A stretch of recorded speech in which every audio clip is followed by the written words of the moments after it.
sabedes, o día 30 de xaneiro celébrase en moitas escolas do mundo un acto simbólico para recordar que todos os días hai que seguir loitando pola paz. Chámaselle DNEP, acrónimo que significa Día Escolar da Non Violencia e da Paz. Faise neste 30 de xaneiro para conmemorar o aniversario da morte de Mahatma Gandhi. Mahatma significa grande alma. Gandhi foi un gran defensor do principio de non agresión, defensor da paz. Temos a sorte, de momento, de estar no medio mundo que non está en guerra, pois hai máis de 40 países que sí que están, como por exemplo, México, Siria, Irak, Sudán, Israel, Palestina, Uzbekistán, Somalia, Nigeria, Egipto, Libia, República Democrática do Congo, Ucrania, Rusia, Pakistán, Birmania, India, Colombia, Filipinas, China, Yemen, Tailandia, Líbano, Perú, Turquía, Uganda, Armenia, Azerbaiyán, Argelia, Malí, Mauritania, Mozambique e así ata cubrir medio mapa mundi. Tedes razón, son moitos países e aínda por riba, entre os soldados hai máis de 300.000 que son nenos e nenas. Hoxe dende Campolongo, Escola Asociada a UNESCO, imos recitar unhas frases, acompañadas con xestos de Yogote, que contan historias de dous dos conflictos bélicos que antes citamos. Estes son o conflicto entre Israel e Palestina en Asia e o da República Democrática do Congo, en África.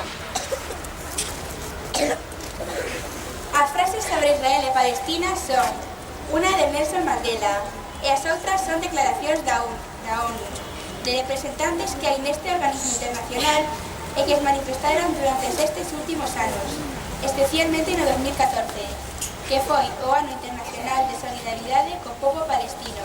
As frases de África son de Kadia Zuba, loitadora africana dos dereitos humanos, especialmente do seu país, o Congo, que foi tamén no ano 2014, galardonada co Premio Príncipe de Asturias a Concordia.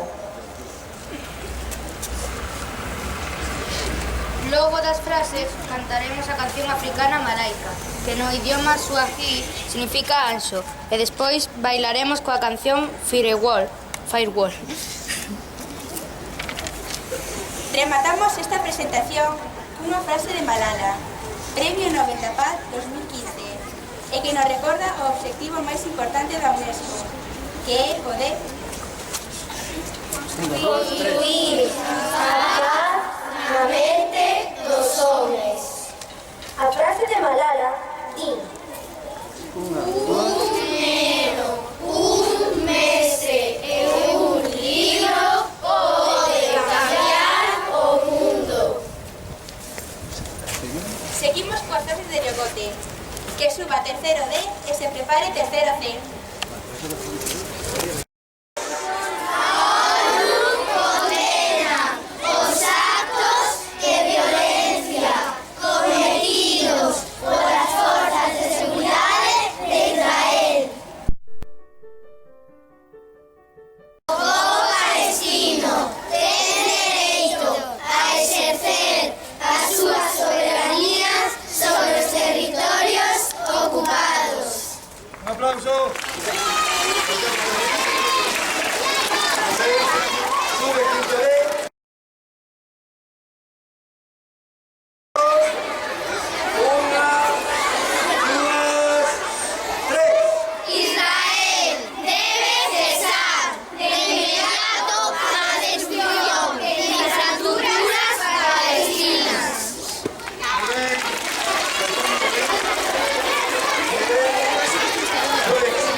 ensayo para ver que estamos mal. Y después hacemos todos juntos. A esa que sabemos todos. La de precisamos, ¿vale? A ver, vamos a ver cómo van ellos. 1, 2, 3.